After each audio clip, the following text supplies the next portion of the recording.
का निर्माण करने वाला, हमारे जीवन का सर्वांगीण विकास करने वाला, व्यक्तित्व विकास करने वाला, हर वर्ग के लोगों, बच्चों के लिए, युवाओं के लिए, महिलाओं के लिए और वरिष्ठ नागरिकों के लिए अच्छी शिक्षा देने वाला कार्यक्रम में आपका हार्दिक स्वागत है, अभिनंदन है, सत्कार है। पुनरुत्थान कार्यक्रम प्रतिदिन नए नए विषयों के साथ में प्रवेश होते हैं। हर विषय को सांगोपांग, होलिस्टिक, यूनिवर्सल बनाया जाता है और उसके अंदर वो सामग्री ऐसी डाली जाती है, हर वर्ग, हर मेंटल स्टेट के व्यक्ति को उससे कुछ न कुछ दिशा मिले, ज्ञान मिले, शिक्षा मिले, ताकि वो अपने जीवन में एक परिवर्तन ला सके।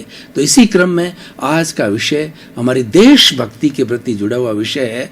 तो आज का हमारा विषय है कि राष्ट्र के प्रति कर्तव्य। भाई और बहनों, दर्शक श्रोतागण, जिस राष्ट्र में हम रहते हैं वो राष्ट्र हमें पहचान देता है और हम विश्व के किसी कोने के अंदर चले जाते हैं तो हम कहते हैं I am from India, I am India, I am an Indian. I remain in India.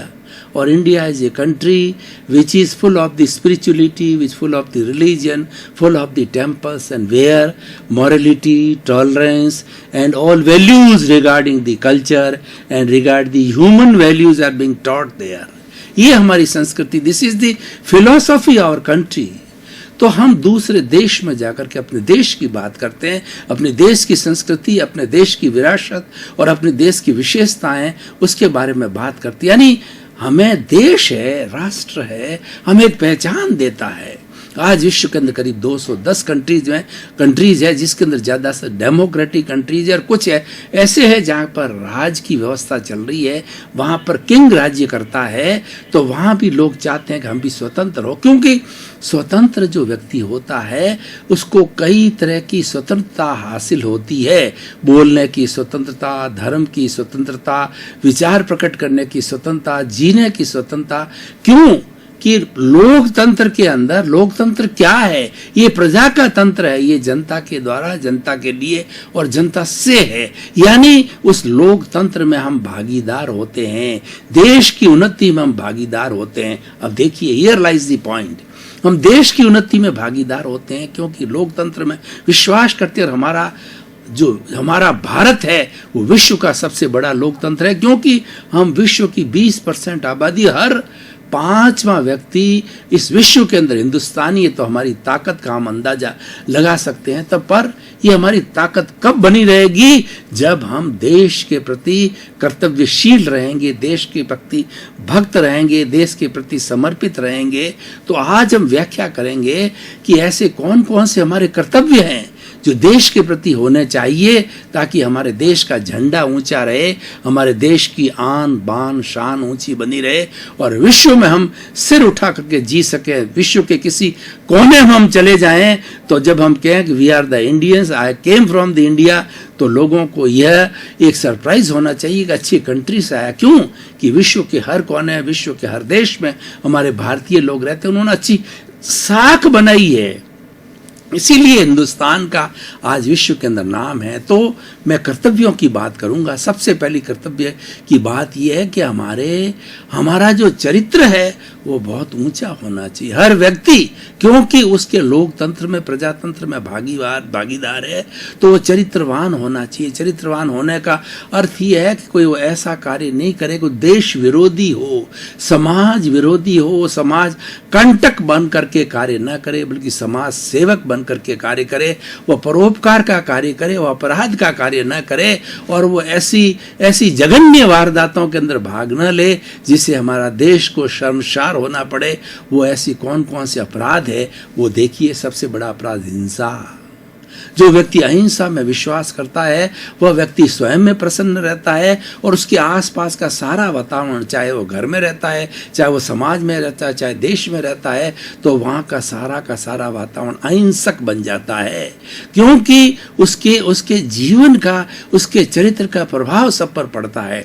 इसीलिए हमें सबसे पहले देश कंटक नहीं बन करके देशभक्त बनना चाहिए। यानी देश के प्रति हमारी भक्ति होनी चाहिए, देश के ऊपर किसी तरह की आफत आ जावे, जिसके देश पर कोई तकलीफ आ जावे, तो हमें उसके लिए तैयार रहना चाहिए, हमें उस देश के लिए कुर्बानी के लिए तैयार रहना चाहिए। भाई और बहनों, दर्शक श्रोतागण, आपको ध्यान होना चाहिए कि हमने जो आज़ादी प्राप्त की है 200 वर्षों की गुलामी के बाद, वैसे तो शुरू से माने जब से हमारे शक और हूण आए हैं इस आर्य देश में, तब से 1000 वर्ष की गुलामी के बाद हम स्वतंत्र हुए हैं। तो हमारी ये जो हमें जो स्वतंत्रता मिली है बहुमूल्य है, बहुत कुर्बानी के बाद मिली है। कईयों के जो माताओं का जो है वो पुत्रों ने बलिदान दिया और कई माताएं विधवाएं हो गई और कईयों ने कोड़े खाए, कई लोग जेल के अंदर गए, कई लोगों को यातनाएं झेलनी पड़ी, क्या क्या कष्ट नहीं सहे हमारे क्रांतिकारियों ने, महिलाओं ने, पुरुषों ने, कितने बड़े महान जो है कष्ट सहने के बाद के अंदर ये हमें आज़ादी मिली है। तो ये आज़ादी हमारी बरकरार रहनी चाहिए। उस बरकरार रहने के लिए हमें राष्ट्र के प्रति समर्पित रहना चाहिए, राष्ट्र के प्रति हमारा दायित्व है, उसका निर्वाह करना चाहिए। सबसे पहला दायित्व मैंने बताया कि हम कोई भी ऐसा कार्य नहीं करें जो कि देश विरोधी हो।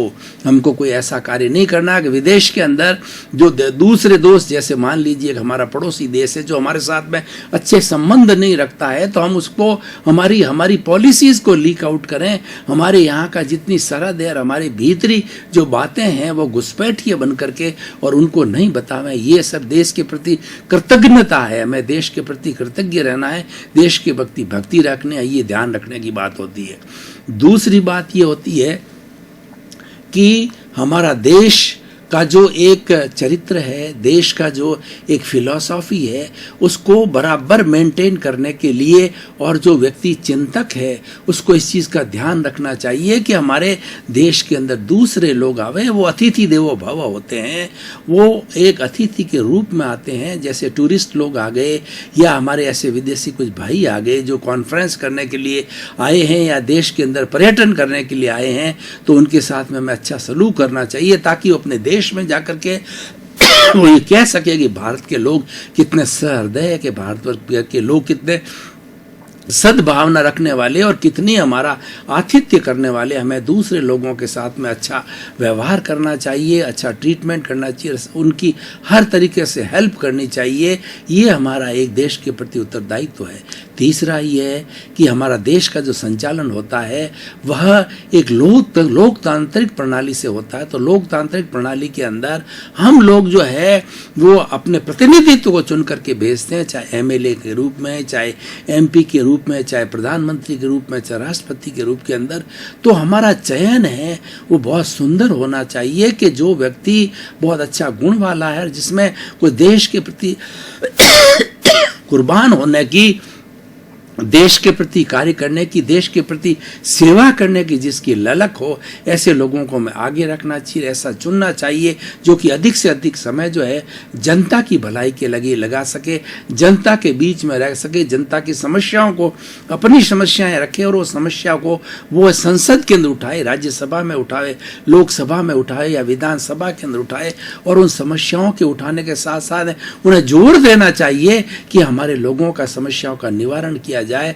तो वो वास्तव के अंदर वही हमारे प्रतिनिधि होते हैं और वही हमारी आवाज होती है और उनकी आवाज की जो बुलंदगी है उसी से ही जो है हमारा कल्याण हो सकता है, उसी से जो है हमारा सुधार हो सकता है। तो भाई और बहनों, दर्शकगण, श्रोतागण, मतदान के समय में हमें खास तौर से मताधिकार का सदुपयोग करना और सही लोगों का चयन करके भेजना होता है, क्योंकि वो लोग कम से कम 5 साल तक सत्ता में रहते हैं और 5 साल एक लंबा समय होता है और उस 5 साल के अंदर बहुत बड़े विकास के कार्य किए जा सकते हैं। उनके विकास के कार्यों के लिए जो है वो हमारे अच्छे प्रतिनिधि जाएंगे तो अच्छा विकास कर सकेंगे। देश के प्रति हमारे बहुत से उत्तरदायित्व है, वो हमें ध्यान रखना है। हमारी जो युवा पीढ़ी है, हमारे जो बच्चे हैं, वो आने वाले देश का निर्माण करने वाले हैं। उनका संस्कार करना, जो हमारे देश के वृद्ध लोग हैं, देश के सीनियर सिटीजन हैं, देश के लोग जो प्रभावशाली लोग हैं, जो चिंतक है, जो पढ़े लिखे लोग हैं, अच्छे पद पे हैं, उनका ये दायित्व होता है कि हमारे देश के लोगों को जो हम किस तरीके के संस्कार दें, क्योंकि वो संस्कार शुदा होते हैं और वो संस्कार जो है वो हमें बच्चों को और हमारे युवाओं को दिए जाने चाहिए। इसीलिए देश के प्रति हमारा ये सबसे बड़ा उत्तरदायित्व है। अब देखिए, देश के प्रति उत्तरदायित्व की बात चल पड़ी है, तो देश के प्रति उत्तरदायित्व के लिए हर व्यक्ति जिम्मेवार है, क्योंकि देश का हर वो सदस्य है। तो उसकी जीवन शैली कैसी होनी चाहिए, इसके ऊपर हमें ध्यान देना चाहिए कि मनुष्य की जो जीवन शैली है वो प्राकृतिक होनी चाहिए, यानी वो प्रकृति के नियमों का पालन करे, प्रकृति के नियमों का वो उल्लंघन नहीं करे और अपना जीवन सात्विक तरीके से वो जिए, क्योंकि सात्विक जीवन जीने से एक अच्छा माहौल बनता है और समाज के अंदर जो है सभी लोग सात्विक जीवन जीते हैं तो समाज एक सात्विक लोगों का समाज होता है और समाज के अंदर बुराइयां, कुरीतियां, रूढ़ी आ जाती है तो समाज रुग्ण हो जाता है।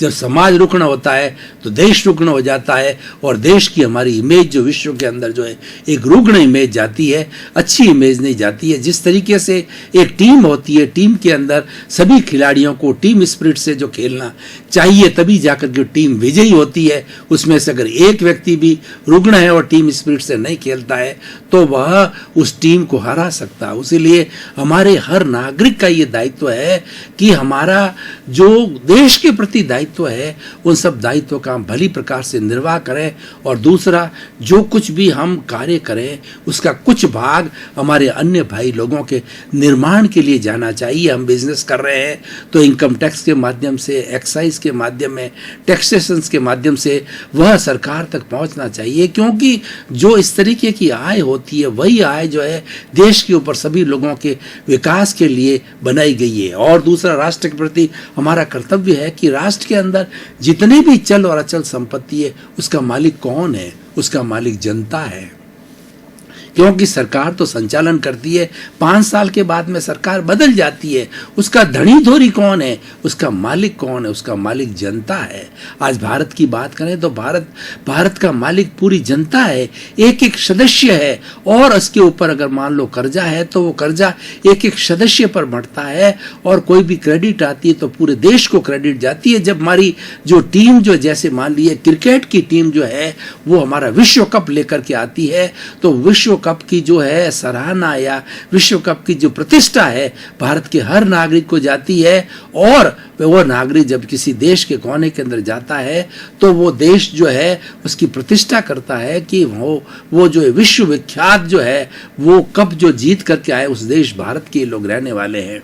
तो इस तरीके से भाई और बहनों, दर्शकगण, श्रोतागण, हमें देश के प्रति पूरा समर्पण, दायित्व और देशभक्ति रहनी चाहिए।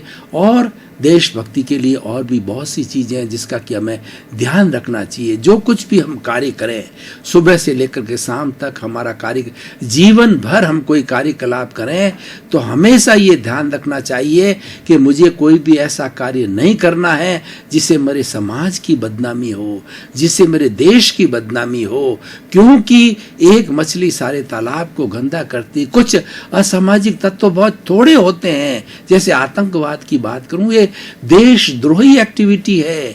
आतंकवाद में जिस देश के लोग जो है उसके अंदर भाग लेते हैं तो उससे देश भी बदनाम होता है। तो ऐसी अपराध की घटनाएं, आतंकवाद की घटनाएं, हिंसा की घटनाएं, उनसे हमको दूर रहना चाहिए। उससे हमारे देश की प्रतिष्ठा, हमारी आन बान शान को खतरा पहुंचता है। ये देशभक्ति नहीं है, देश के प्रति कर्तव्य नहीं है।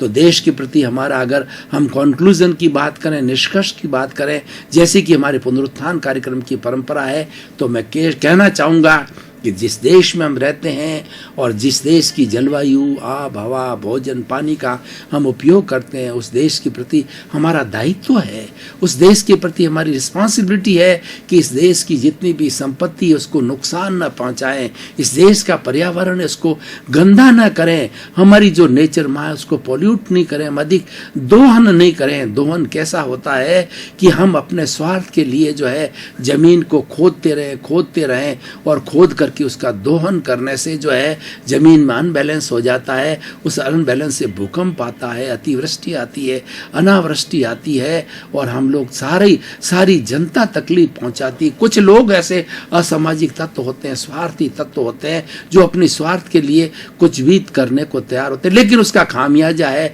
पूरे देश को भुगतना पड़ता है। इसलिए हमारा देश के प्रति सभी का दायित्व है कि हम देशभक्त रहें, देश के प्रति समर्पित रहें, देश के प्रति हमारी श्रद्धा श्रद्धा होनी चाहिए, देश के प्रति हमारा प्रेम होना चाहिए।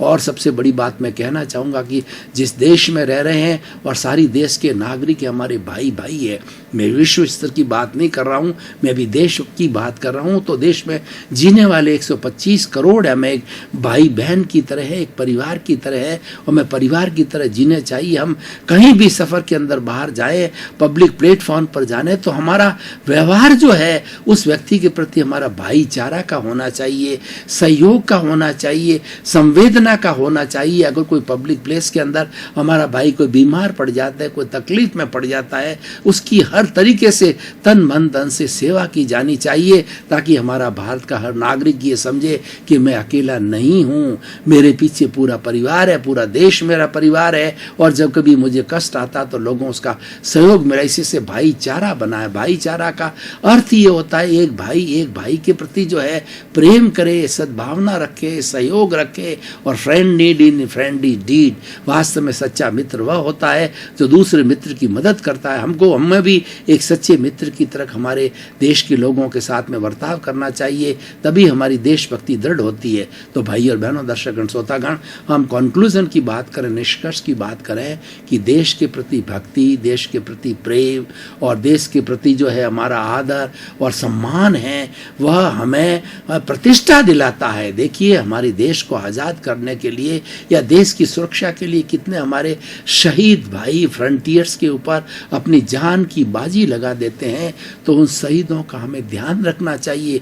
वह शहीद है, वो भारत का बेटा है, वो भारत माँ का बेटा है। तो अगर वो चला गया तो उसके परिवार को जाके हमें संभालना चाहिए। उसकी परिवार की क्या समस्याएं हैं, उनकी दिक्कतों को हमें मिटाना चाहिए। और हिंदुस्तान के अंदर क्या कमी है? हिंदुस्तान के 125 करोड़ लोग हैं। अगर एक व्यक्ति 1 रुपया प्रतिदिन निकालता है तो 125 करोड़ रुपए की प्रतिदिन की हमारे यहाँ देश के अंदर सेविंग होती है। और 125 करोड़ को अगर हम 365 अरबों खरबों रुपए होते हैं, यानी एक वर्ष के अंदर 1 रुपया प्रतिदिन व्यक्ति निकाल करके अरबों खरबों की हम बचत करके, और हमारे सारे जितने भी प्लान हैं हमारे हिंदुस्तान के, वो सारा प्लान 1 रुपया प्रति व्यक्ति प्रतिदिन की बचत से जो है सारा प्लान हो सकता है। हमारी मूलभूत व्यवस्थाएं, रोटी, कपड़ा, मकान, शिक्षा, चिकित्सा, उन सब सुविधाओं को जो है 1 रुपया प्रति व्यक्ति प्रतिदिन की सेविंग से आराम से हो सकता है। ये देशभक्ति है कि हमें देश के लिए कुछ करना चाहिए। परोपकार की भावनाएं, परोपकार की भावनाएं देशभक्ति पैदा करती है। हमें स्वार्थ, परार्थ और परमार्थ की 3 तरह की चेष्टाएं होती है। हर व्यक्ति परमार्थ में नहीं जा सकता, सन्यासी नहीं बन सकता है, और क्योंकि वो गृहस्थी है, सामान्य है, सोच का धनी है। लेकिन परार्थ की भावना तो हर व्यक्ति में होनी चाहिए। स्वार्थ तो हमें, जो कोई भी व्यक्ति, एक पशु भी होता है, वो स्वार्थ की भावना के अंदर लीन हो सकता, तो मनुष्य की तो क्या बात है। स्वार्थ कोई बड़ी बात नहीं, वो तो जन्मजात हमें मिलती है। हमें जब भूख लगती है हम रोटी खाते हैं, हमने परिवार को जन्म दिया है, परिवार का पालन पोषण करते हैं, वो हमारा दायित्व है, कोई नई बात नहीं। ये सब स्वार्थ का दायरा है। लेकिन हम परार्थ के दायरे में जाते हैं। Live and let others live, यानी मैं भी जीऊँ, मेरा पड़ोसी भी जिए, मेरा भाई भी जिए, मेरे राज्य का लोग जिए, मेरे गाँव के लोग जिए, और मेरे देश के लोग आराम से जिए। उस तरह की हमें भावना का प्रचार प्रसार करना चाहिए। और देश किस तरीके से संगठित हो, देश के अंदर किस तरह विघटन नहीं हो, देश में कहीं पर भी हिंसा न हो, कहीं पर भी तोड़ फोड़ न हो, उन चीज़ों का ध्यान रखना चाहिए और उनका समन्वय करना चाहिए। कई बार क्या होता है कि सरकार भी किसी बात को लेकर के अड़ जाती है, जिसके अंदर बेचारे गरीब, जो हमारे मजदूर हैं, जो गरीब जनता, उसकी तकलीफ होती है। तो हमें, हमारे चुने हुए नुमाइंदे हैं, उन नुमाइंदों को साथ लेकर के जो अथॉरिटीज़ है उन तक जो है, जो हमारे देश के चिंतक लोग हैं, उन तक जाना चाहिए, उन्हें बताना चाहिए कि अगर वो आप लोग यहाँ किस लिए है और आखिर में ये देश की सारी व्यवस्था किस लिए है। अगर जनता, कोई भी तबका कष्ट के अंदर है तो उस कष्ट को दूर करने के लिए सरकार बनी है और उस सरकार का दायित्व होता है। तो हमें एक आपसी बातचीत से, विचारधारा के बात से, सामंजस्य की बात से हर गुत्थी को सुलझाना चाहिए। ऐसा नहीं कि हम हड़ताल करके बैठ जावें और हिंसा करके हम अपनी बसों को जलावें, ट्रेन को जलावें, घरों को जलावें और लोगों को तकलीफ दे, ये देश के प्रति कृतज्ञता है और ये देशभक्ति का नहीं है। दर्शकगण, श्रोतागण, भाई और बहनों, आपका बहुत बहुत धन्यवाद। कार्यक्रम तरक्की की ओर है, प्रतिदिन उन्नति करता जा रहा है। कार्यक्रम बराबर अच्छी गति से सब लोगों के अंदर परिवर्तन ला रहा है। इसका कारण ये आप हो। हमें अच्छी तरक्की करने के लिए, हमें सुधार करने के लिए आप बराबर प्रेरणा देते रहते हो। इसलिए आपके प्रति मंगल भावना, शुभकामना। आपका जीवन आनंदमय हो, मंगलमय हो, शुभमय हो, धर्ममय हो, सुखमय हो और खूब आप शतायु होकर के अपने समाज की सेवा करें, परोपकार करें। आपके प्रति मंगल भावना।